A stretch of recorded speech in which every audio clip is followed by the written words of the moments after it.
Iran को America या Israel नहीं बल्कि मुसलमान मुमालिक खत्म करेंगे। आप लोगों को कुछ ऐसी चीजें बताऊंगा जिनको जानकर आप लोग हैरान रह जाएंगे। ये बात तो आप सभी जानते हैं कि ट्रंप की जानिब से अमेरिकन आर्मी को मंजूरी दे दी गई है कि ईरान के ऊपर हमला कर दिया जाए, लेकिन अभी तक ऑर्डर नहीं दिए गए। अगर अमेरिका ईरान के ऊपर हमला करता है तो वो मुसलमान मुमालिक के जरिए से ईरान के ऊपर हमला करेगा। आप लोग ये बात जानकर हैरान होंगे कि अमेरिकन आर्मी के 19 अड्डे हैं मुसलमान मुमालिक में, वो मुसलमान मुमालिक जो ईरान के इर्द गिर्द हैं, और इन 19 अड्डों पर 50,000 अमेरिकन फौजी तैनात हैं। नाजरीन, हमारी इत्तलात के मुताबिक बहरीन जो कि मुसलमान मुल्क है, वहां पर अमेरिका का अड्डा है। मिस्र जो कि मुसलमान मुल्क है, वहां पर अमेरिका का अड्डा है। इराक जो कि मुसलमान मुल्क है, इराक में अमेरिका का अड्डा है। कुवैत जो कि मुसलमान मुल्क है, कुवैत में अमेरिका का अड्डा है। उर्दन जो कि मुसलमान मुल्क है, उर्दन में अमेरिका का अड्डा है। कतर जो कि मुसलमान मुल्क है, यहां पर भी अमेरिका का अड्डा है। बात की जाए अगर सऊदी अरेबिया की, तो सऊदी अरेबिया में भी अमेरिका का अड्डा है। अमेरिका ने कतर में अपनी एयर बेस बना रखी है। हमारी इत्तलात के मुताबिक इस एयर बेस के अंदर 10,000 अमेरिकन फौजी तैनात हैं, और हमारी इत्तलात के मुताबिक इसी एयर बेस से निशाना बनाया गया था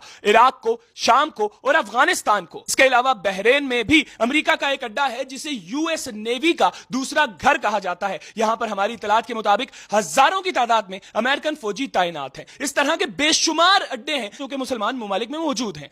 अगर अमेरिका ईरान के ऊपर हमला करता है तो हमला इन्हीं अड्डों के जरिए से किया जाएगा।